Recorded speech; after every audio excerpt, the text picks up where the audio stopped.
Le thème de ce matin, toujours dans le cadre de ce thème général pour un temps de rafraîchissement, le thème de ce matin, c'est un petit peu particulier et peut-être un message qui va peut-être un petit peu nous bousculer aussi, c'est boire ou mourir, pas ou conduire, boire ou mourir. Et puis, il y a un texte dans la Bible qui nous met sur cette lancée. C'est un texte qu'on trouve dans le livre des Juges. Je vais vous le lire. Si vous avez votre Bible, ouvrez avec moi, chapitre 15, verset 14. On a des soucis depuis je ne sais pas combien avec notre ordinateur. J'espère qu'on va régler rapidement ce petit problème. Mais en attendant, vous pouvez suivre avec moi dans l'Écriture, Juges chapitre 15, verset 14. Il est écrit « Lorsqu'il arriva à Léchi, les Philistins poussèrent des cris à sa rencontre. Alors l'Esprit de l'Éternel saisit Samson. Les cordes qu'il avait au bras devinrent comme du lin brûlé par le feu. Et ses liens tombèrent de ses mains. Il trouva une mâchoire d'âne fraîche. Il étendit sa main pour la prendre, et il en tua 1000 hommes. Et Samson dit, avec une mâchoire d'âne, un monceau, 2 monceaux, avec une mâchoire d'âne, j'ai tué 1000 hommes. Quand il eut achevé de parler, il jeta de sa main la mâchoire, et l'on appela ce lieu Ramath-Léchi. Pressé par la soif, notez bien, pressé par la soif, Samson invoqua l'Éternel et dit, c'est toi qui as permis, par la main de ton serviteur, cette grande délivrance, et maintenant, mourrai-je de soif, et tomberai-je entre les mains des incirconcis. Dieu fendit la cavité du rocher qui est à Léchi, et il en sortit de l'eau. Samson but, son esprit se ranima, et il reprit vie. C'est de là qu'on a appelé cette source En-Akoré. Elle existe encore aujourd'hui à Léchi. Samson fut juge en Israël au temps des Philistins pendant 20 ans. Amen. On sait que la vie de Samson était une vie assez particulière. Il naviguait, je dirais, il était entre deux eaux. Il avait du mal à se positionner. Et puis, il était toujours sur le fil du rasoir. Et malheureusement, il a basculé, vous le savez, du mauvais côté. Et à la fin de sa vie, il s'est ressaisi. Et je crois que quelquefois, on ne cerne pas exactement comment fonctionne la vie chrétienne. On a compris les grandes lignes, on sait qu'on doit venir à Jésus, on reçoit le pardon de nos péchés, on devient chrétien, on est de nouveau, on passe par les eaux du baptême, on expérimente une dimension dans la vie de l'esprit, et puis on marche dans la foi, on essaie de pratiquer la parole de Dieu, on essaie de marcher dans la pureté, on essaie de plaire à Dieu, et puis on sait que le Seigneur va revenir nous chercher. Et on oublie quelquefois quelques particularités, et plus exactement, quelques dangers qui peuvent nous guetter. Ici, on voit un homme, Samson, qui est un juge, c'est-à-dire qui est un homme de Dieu dans son temps, à son époque, il sert Dieu, il accomplit la volonté de Dieu, il combat les ennemis. Et puis, voici que cet homme est dans le plan de Dieu, et puis il mène des batailles, il mène des combats, il est vainqueur, et on serait presque là, nous, en voyant cette scène, prêts à applaudir, prêts à dire, oh Samson, tu es un être extraordinaire, tu as renversé des Philistins, tu les as anéantis, hein, et puis tu as tué 1000 hommes, tu as mené une grande guerre à toi tout seul. Et voici que la Bible nous amène vers une réalité, c'est qu'après le combat, il est complètement affaibli, et puis il menace de mourir. Il menace de mourir. Après avoir vécu une grande expérience, il menace de mourir. Et je crois que c'est important pour nous de réaliser la leçon que Dieu veut nous donner ici par le Saint-Esprit. Samson était prêt à tous les combats, mais il a oublié de boire, tout simplement. Alors c'est vrai que peut-être on peut se dire, mais quelle est la signification de cette histoire? Nous, on la comprend, on sait ce que ça veut dire que d'aller boire. C'est bien de mener des combats, c'est bien de mener des luttes, c'est bien de toujours essayer d'aller plus loin, de grandir, de progresser, de développer ses dons, de développer ses capacités. C'est bon d'avoir des objectifs, mais le Seigneur dit attention, n'oublie pas de boire. Samson a failli mourir. Il a failli mourir. Et malheureusement, je vois aussi dans la vie chrétienne, je vois aussi dans la vie de ceux qui servent Dieu, et qui le font avec un don que Dieu leur a donné, avec des capacités. Et ils le font de tout leur cœur, mais ils oublient une chose, ils oublient de boire. Ils oublient de boire. Ah, je ne sais pas si vous pratiquez du sport. Il y en a ici qui pratiquent du sport, là, je les ai vus. Moi, je pratique du sport. Mais vous savez quoi? Une des particularités, on m'a dit, quand tu fais du sport, il faut que tu boives. De l'eau, bien sûr. Il faut que tu boives.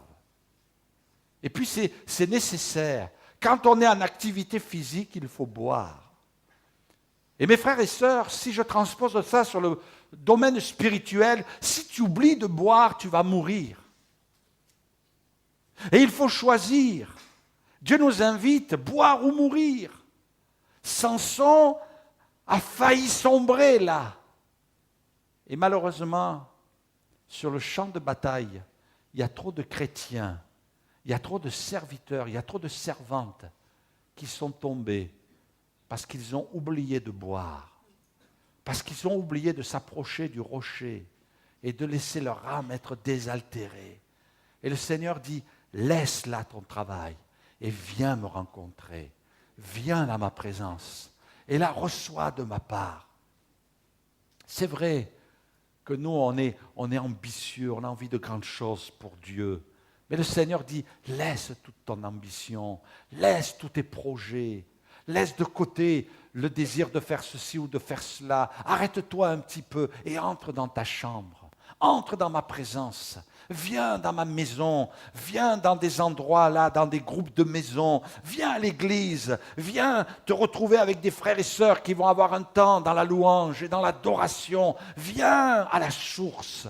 Mais Seigneur, il y a tellement de choses à faire. Oui, mais laisse-les de côté. Vous savez que Jésus a choisi les disciples, il a choisi les apôtres pour les avoir en premier, c'était pour les avoir avec lui. Depuis combien de temps tu n'es pas venu à la source? Depuis combien de temps tu n'es pas entré dans la présence de Dieu? Seigneur, j'ai soif. Oh, il y a un ami pasteur qui a déclaré que le premier commandement dans la Bible, vous savez lequel c'est? Oh, ça va vous faire plaisir. Hein? Le premier commandement dans le livre de la Genèse, non, il n'a pas marqué. Il n'y a rien de marqué là, vous me regardez. C'est quoi le premier commandement? Vous le savez? Le premier commandement de Dieu, c'est mange de tout. C'est bien ça. Hein? Moi, je l'aime ce commandement. Hein? Mange de tout. Le premier commandement, Dieu nous dit de manger de tous les arbres qui produisent des fruits. C'est ce que Dieu avait dit à Adam. Mange, mange. Ouh là là, bon appétit tout à l'heure. Hein? Allez, tu te mets à table là, mange, mange. Mais le Seigneur dit, nous invite à venir à sa table. On sait ce que ça veut dire, nous. La parole de Dieu, c'est le pain de vie. La prédication de la parole de Dieu, c'est une nourriture pour nous. Et le Seigneur nous dit, mange, mange, mange. Ah, c'est bon ça. Et quelquefois, nous, on croit que le commandement de Dieu, c'est serre, cours, fais ceci ou fais pas ça. Mais le premier commandement, c'est un commandement qui nous met dans un plaisir merveilleux. C'est pas dur de bien manger, c'est pas répugnant de se mettre à une bonne table. Et vous savez, disait toujours ce même serviteur, que le dernier commandement que l'on trouve dans l'Apocalypse, c'était viens et bois. Ouais. Le premier commandement, c'est mange de tout, et le dernier commandement qu'on trouve dans l'Apocalypse, c'est viens et bois. Impressionnant quand même, hein? Viens et bois. Comme quoi, quelquefois, nous on pense que servir Dieu, vivre pour être agréable à Dieu, c'est toujours de foncer et puis d'être là. Il y a des gens quelquefois qui pensent, vous savez, avec un esprit un peu légaliste, qu'il faut travailler, il faut presque se flageller, s'imposer toutes sortes d'abstinences et passer du temps dans le jeûne, passer du temps là à se faire souffrir. Mais le Seigneur nous dit, viens dans ma présence, mange et bois. Viens te désaltérer, viens te nourrir, tiens-toi dans ma présence et reçois ce que je veux te donner. Et vous savez, mes frères et sœurs, quand le Seigneur va revenir et que nous allons être dans le ciel, nous allons nous retrouver à la table du Seigneur. Ce matin, on est venu à la table du Seigneur. On est venu prendre la Sainte Seine. On est venu là, dans sa maison. Et puis, peut-être on ne s'en est pas rendu compte. Mais notre âme, elle est au repos. Pourquoi le Seigneur voulait un sabbat? Pourquoi il voulait un sabbat pour son peuple? Aujourd'hui, ce n'est plus la même chose parce que l'Ancien Testament, c'était l'ombre des choses à venir. Le sabbat de Dieu, c'est quel jour à votre avis le sabbat de Dieu? C'est tous les jours. Ça, c'est quand on est chrétien, c'est plus un jour le sabbat, c'est tous les jours. Noël, c'est tous les jours. Pâques, c'est tous les jours. Quelquefois, les gens disent, pasteur, vous célébrez Noël? Mais c'est tous les jours Noël. Et Pâques, c'est tous les jours pour le chrétien. Amen. Et le sabbat, c'est tous les jours. Le sabbat, c'est quoi? C'était un repos imposé. Mais le sabbat pour le chrétien, pour celui qui est né de nouveau, c'est se mettre dans le repos de Dieu. Hébreux 4, le repos de Dieu. Seigneur, je viens me reposer en toi. Est-ce que ce matin, il y a des frères et sœurs qui sont fatigués? Eh bien, vous savez, je vais vous dire une chose. Vous n'êtes pas les seuls. Ben oui. Et puis, depuis que la terre existe, il y a des gens fatigués. Et moi, j'en vois dans la Bible. J'en vois dans la Bible. Je vois des gens qui étaient fatigués. Première personne que je vois fatiguée, c'était le prophète Élie. Il était fatigué des combats spirituels. Il était fatigué. Jézabel, on va lire ensemble, Jézabel, 1 Roi chapitre 19 verset 2, envoya un messager à Élie pour lui dire que les dieux me traitent. Allez, moi je vais le prendre vraiment dans la version vraiment un petit peu plus détaillée. Que les démons, que le diable, que les puissances sataniques me traitent dans toute leur rigueur si demain à cette heure, je ne fais pas de ta vie ce que tu as fait de la vie de chacun d'eux, parce qu'il avait tué tous les faux prophètes, tous les magiciens, tous les sorciers. C'était fort, Élie. Élie, voyant cela, se leva et s'en alla pour sauver sa vie. Il arriva à Beersheba, qui appartient à Juda, et il laissa son serviteur. Là, il était en train de raccrocher les gants. Pour lui, il alla dans le désert, où après une journée de marche, il s'assit sous un genêt et demanda la mort en disant « C'est assez. Maintenant, Éternel, prends mon âme, car je ne suis pas meilleur que mes pères. » Il se coucha et s'endormit sous un genêt. Et voici un ange le toucha et lui dit « Lève-toi, mange. » Il regarda et il y avait à son chevet un gâteau cuit sur des pierres chauffées et une cruche d'eau. Il mangea et but, puis se recoucha. L'ange de l'Éternel vint une seconde fois, le toucha et dit « Lève-toi, mange, car le chemin est trop long pour toi. » Il se leva, mangea et but, et avec les forces, alléluia, avec les forces que lui donna cette nourriture, il marcha 40 jours et 40 nuits jusqu'à la montagne de Dieu, à Horeb, et tout le monde dit Amen. Alléluia. Il était fatigué, Élie. Et vous savez, je crois qu'on ne lui jette pas la pierre, parce que pour nous, ça aurait été sûrement pire. Il avait combattu des forces sataniques, des forces de ténèbres, Jézabel. Rien que son nom déjà, ça donne des frissons. Bel, Jézabel, Belzébul. C'était, en fait, Jézabel, quand son père l'a vue, sa mère l'a vue dans le berceau, ils ont dit on va l'appeler Jézabel, ça veut dire celle qui se marie avec Baal. C'est-à-dire celle qui se marie avec les démons, celle qui se marie avec Satan. Vous imaginez, depuis sa naissance, chaque fois que son nom était prononcé, eh bien, c'était une invocation aux puissances des ténèbres. J'étais impressionné un jour, on avait reçu, certains vous en rappelez, le pasteur Joël Kossi. Et puis, Joël Kossi, il y a des braves frères et sœurs, attention, j'ai rien contre ses bien-aimés, braves frères et sœurs africains qui sont venus voir et qui ont parlé avec lui, et ils ont parlé des choses un peu bizarres, moi je ne connaissais pas, et puis j'ai appris. Il faut savoir écouter aussi. Les Africains nous apprennent des choses. Et puis, je ne dis pas que nous, en France, on n'a pas de problème de ce côté-là, mais simplement, je vais vous dire ce que j'ai appris, c'est qu'il était là avec une chrétienne qui était en face de lui, et il commençait à poser des questions. Ton nom, il vient d'où? Moi, je n'avais jamais posé cette question aux gens. Ton prénom, quand les gens t'appellent, il vient d'où? Ah, et puis j'assistais à la discussion, et la personne disait, oui, mais c'est le nom de mes ancêtres qui m'a été communiqué. Vous comprenez, hein, les frères et sœurs africains, là. Ça m'a été communiqué des ancêtres, et puis mes grands-parents, ma grand-mère a dit, tu l'appelleras comme ça, et puis même mes parents ont donné ce nom. Alors il a voulu savoir. Et puis, après, quand la chrétienne est partie, il a parlé avec moi, et il m'a dit, c'est important pour nous les Africains. Parce que de tradition, de génération en génération, quelquefois on donne des noms de démons aux enfants. Je dis, ah bon? Ouais, ça m'a fait un peu sursauter. Il dit, oui, et toutes les fois qu'on appelle par le prénom la personne, on invoque un démon. Alors bon, là, demain matin, tout le monde est sur Internet, il va taper son nom. Est-ce de mon prénom, il vient d'où, hein?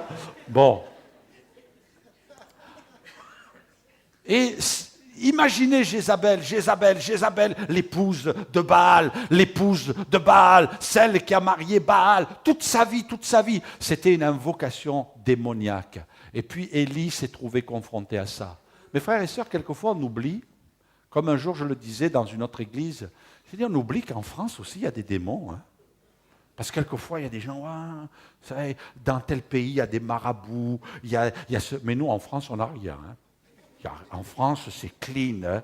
Il n'y a rien. Moi, je viens d'une région, avant de venir à Limoges, j'étais dans le Berry, il paraît qu'il y a un guérisseur par village.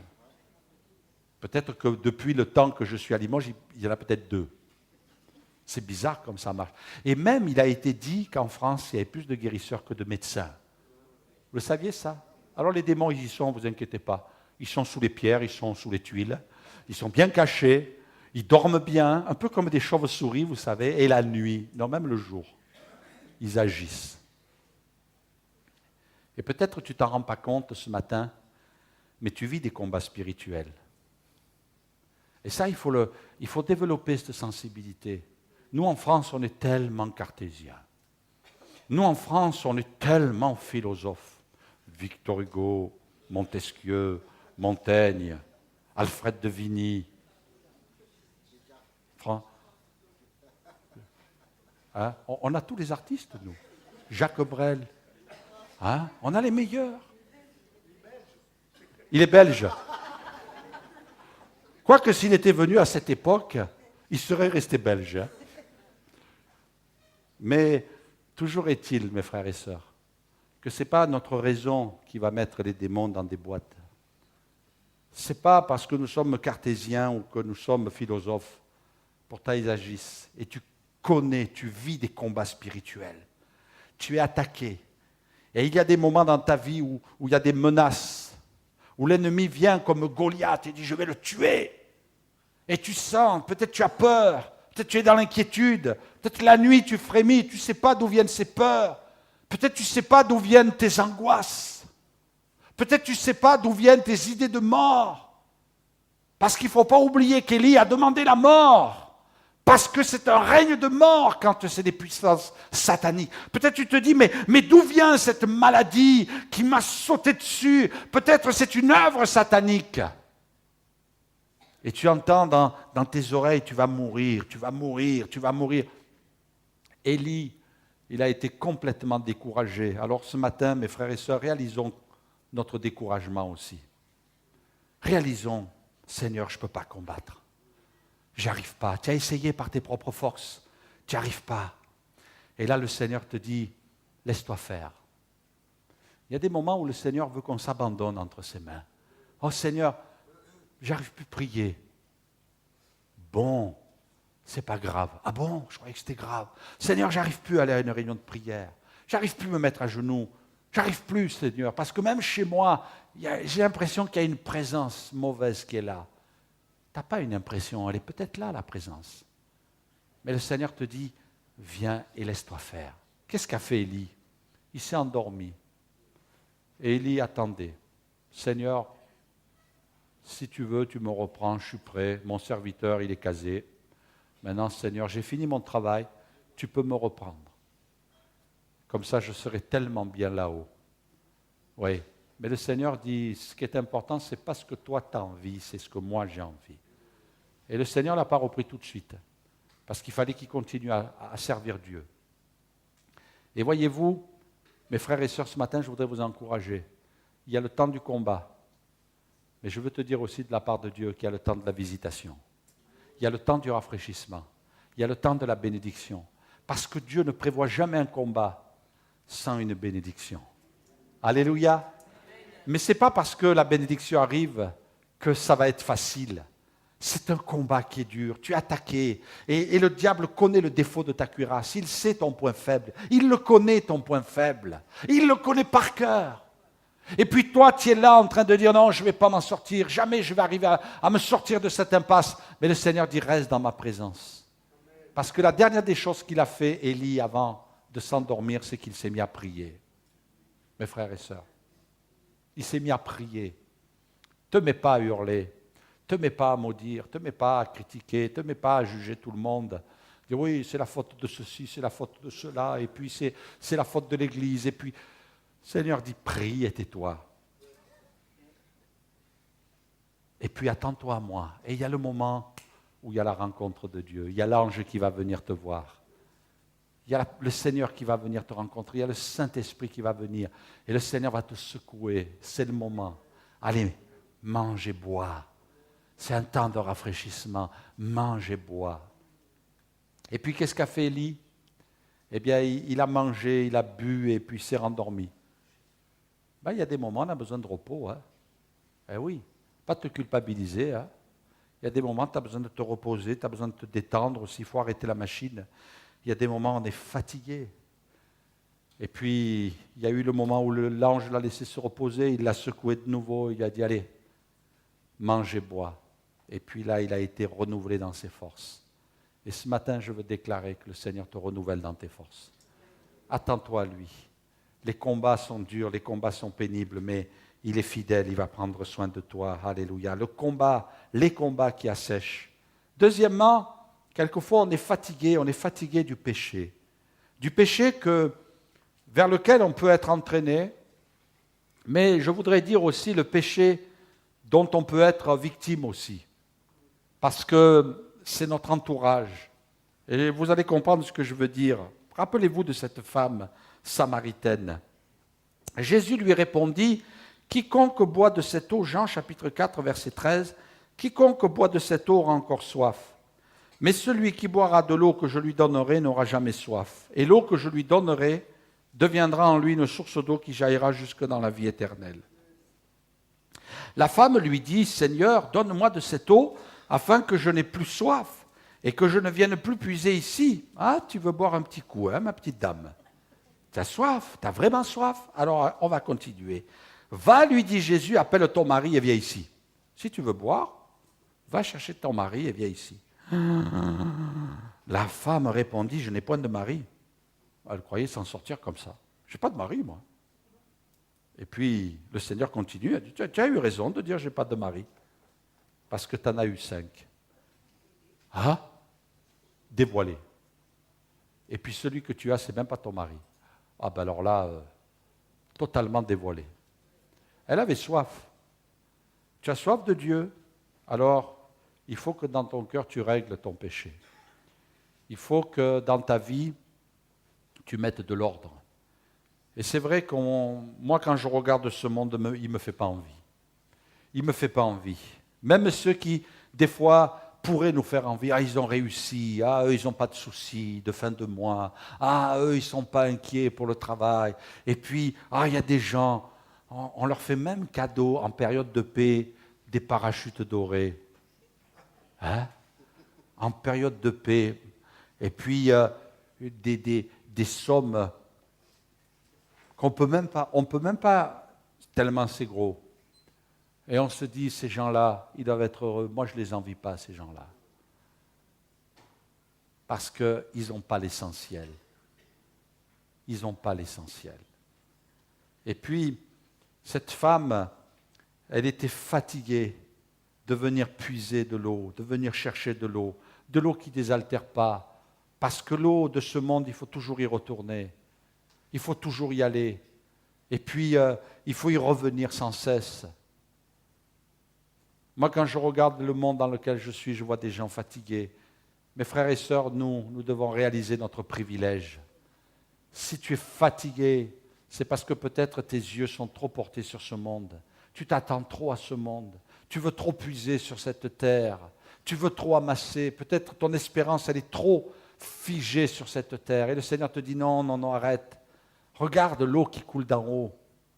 Regarde cette eau qui vraiment désaltère. Cette eau qui peut vraiment te combler. Ouais. Il y a des gens qui sont surprenants. Vous savez qu'il y a des gens qui ont eu de hautes fonctions, hautes positions dans la société, et c'est en France ça, qui sont arrivés à un point où ils n'en peuvent plus. Ils n'en peuvent plus. Vous savez ce qu'ils font? Ils vendent tout. Leur maison, leur voiture, leurs habits, leurs bijoux. Et ils vont se retirer dans des bois, ils construisent des cabanes. Et ils vivent là-dedans. Parce qu'ils sont déçus, parce qu'ils en ont assez. En fait, on a cru que l'homme allait évoluer, qu'il allait sortir de la grotte pour aller vivre dans une vie sociale et dans la société, mais résultat, elle ne répond pas à ses besoins intérieurs. Mais nous, on a la source d'eau vive. Et cette femme dira, Seigneur, je veux de cette eau. Tu veux de cette eau? Pourquoi tu veux de cette eau? Parce que, Seigneur, j'en ai assez. Et j'imagine cette femme brisée dans son cœur. Moi, je ne veux pas la charger, la pauvre femme, la pauvre Samaritaine, parce que quelquefois, vous savez, nous, on a l'habitude, on les charge. Ouais, elle a eu 5 maris, et puis...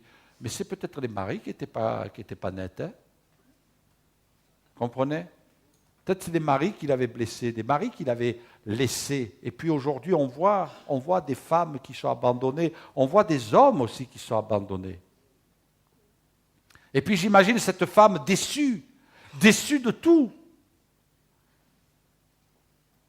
complètement asséchée dans son cœur, avec toute cette vie qui avait été une vie de souffrance. Et puis voici qu'elle dit à Jésus, Seigneur, je veux boire de cette eau. Parce qu'elle venait puiser au puits. Mais quand elle a rencontré Jésus, c'est la source d'eau vive, Jésus. Mais si tu bois de cette eau qui est dans le puits, tu auras encore soif. Mais si tu bois de l'eau qui sort de moi, tu n'auras plus jamais soif. Parce que l'eau, elle va continuer à couler, couler, couler. Ça ne va jamais s'arrêter. Et non seulement tu vas te désaltérer, mais ça va couler aussi au travers de toi. Et tu vas bénir ton entourage, tu vas bénir ta maison, tu vas bénir ton foyer. Mes frères et sœurs, ce matin, on était contents d'avoir les enfants parmi nous. Mais on sait que nos enfants sont en souffrance. On voit les drames dans notre société. On voit des jeunes qui sont capables de faire des choses parce qu'ils veulent s'adonner à des jeux informatiques, ils veulent s'adonner à des recherches sur Internet qui ne sont pas forcément bonnes. Et puis les parents sont dépassés, ils laissent faire.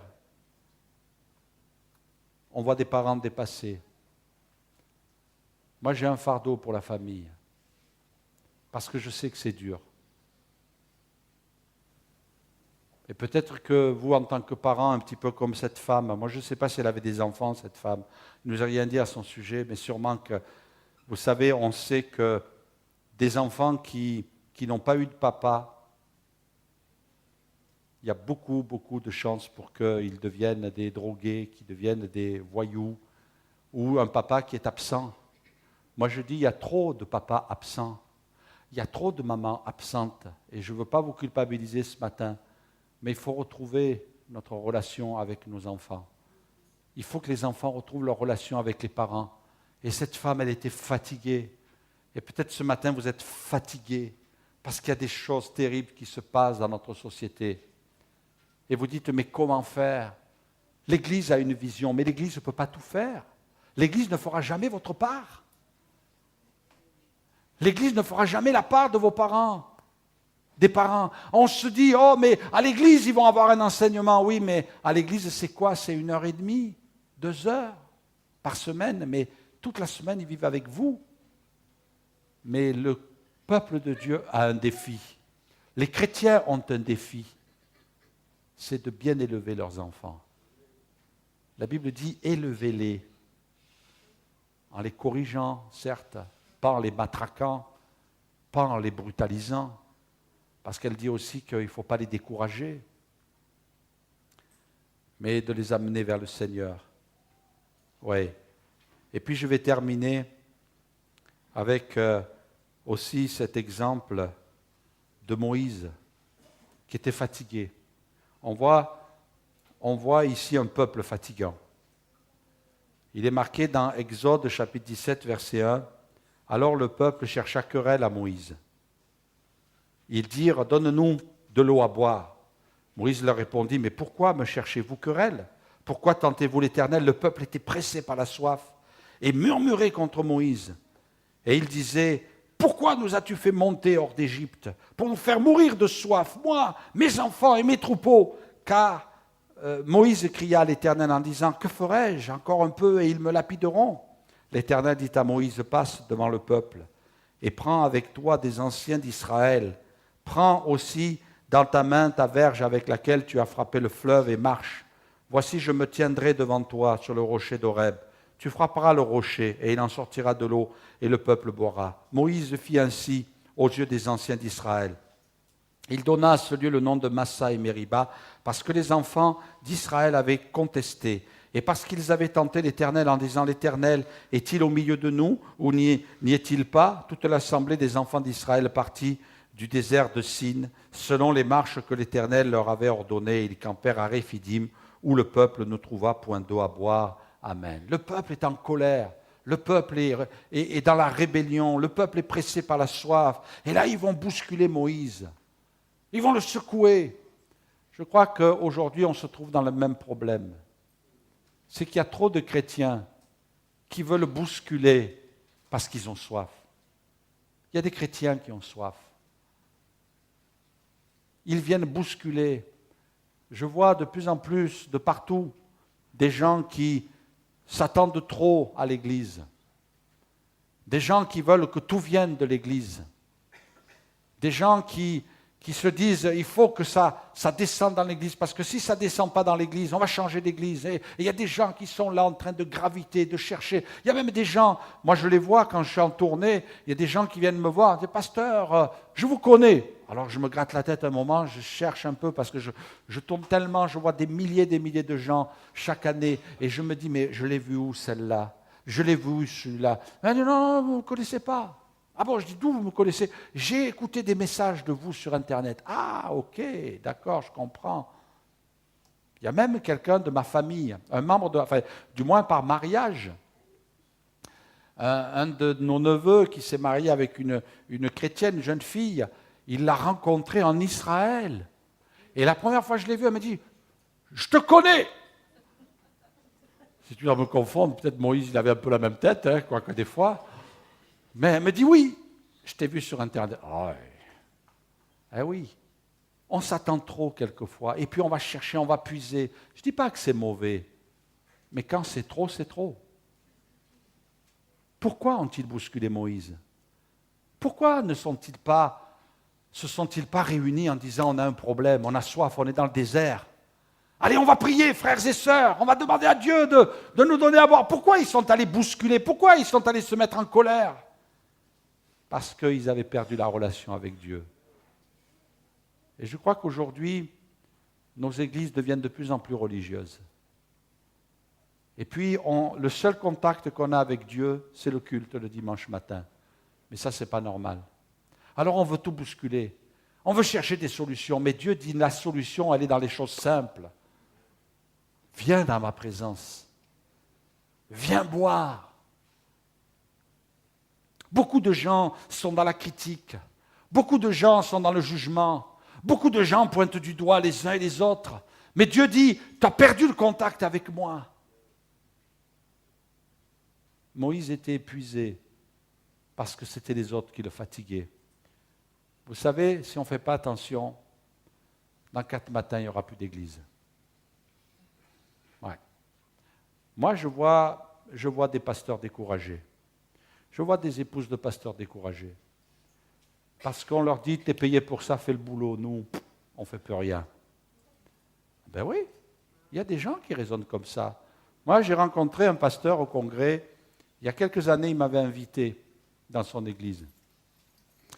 Et je parle avec lui, il me dit, j'arrête tout. Je dis, pourquoi tu arrêtes tout? Il me dit, c'est fini, c'est terminé, je raccroche. J'abandonne tout. Il me dit, j'en ai assez. Il faut que je répare la prise de courant. Il faut que je range la salle. Il faut que je nettoie ci, il faut que je nettoie ça. Et il me disait, j'en ai assez, je suis fatigué. Moi, je ne suis pas appelé au ministère pour faire ça. Je suis prêt à donner, je suis prêt à m'investir. Mais de plus en plus, il y a des gens qui se retirent. Des gens qui disent, oh ben non, maintenant c'est terminé, on va laisser faire et je suis découragé. Mais il n'y a que toi qui es découragé? Ah ben tiens, c'est bien une première. Parce que c'est vrai que la vie chrétienne, ce n'est pas facile. C'est vrai que quelquefois, on a l'impression qu'on est comme le peuple d'Israël. On marche dans le désert, et puis dans le désert, on a soif. Mais au lieu de taper à droite, à gauche, de taper sur les uns et sur les autres, il faut arrêter ça. Dieu dit stop, tu ressembles au peuple d'Israël. Et tu ne vois pas que tu es en train de tomber dans les murmures. Et que tes murmures t'ont amené à l'écart. Alors c'est vrai que peut-être tu avais raison de murmurer. Il y avait des raisons valables. Mais le réflexe n'a pas été bon. Parce que le peuple de Dieu n'est pas appelé à murmurer, il est appelé à prier. Il est appelé à avoir une communion avec Dieu. Et mes frères et sœurs, si on ne veille pas, nos églises vont disparaître. Ceux qui ont reçu un appel de Dieu vont disparaître. Parce que il n'y aura pas une prise de conscience. Et Dieu nous dit, viens dans ma présence. Viens boire. Arrête de murmurer. Arrête de critiquer. Arrête de voir ce qu'il n'y a pas. Et viens dans ma présence. Je vais inviter les musiciens. Et je voudrais vous raconter l'histoire. Vous connaissez ce chant? Ils vont nous jouer ce petit morceau. Ce chant qui dit « J'ai soif de ta présence, divin chef de ma foi ».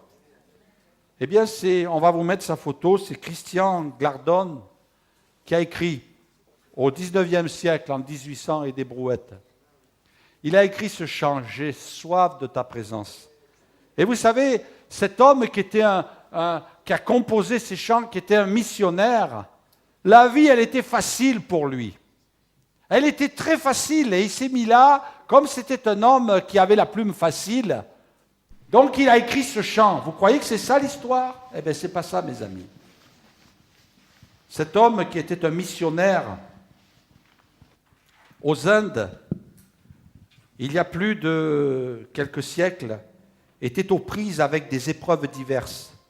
Terrassé par les fièvres d'une maladie tropicale, la gorge desséchée et torturée, il crie à Dieu. Dans la première strophe, « J'ai soif de ta présence ». Et il dira, « Dans ma faiblesse immense, que ferais-je sans toi ?» Imaginons les colères d'une mousson dévastatrice qui laisse sans abri des milliers de gens et des bêtes. Et nous aurons l'arrière-plan des jours d'orage, d'obscurité, d'effroi.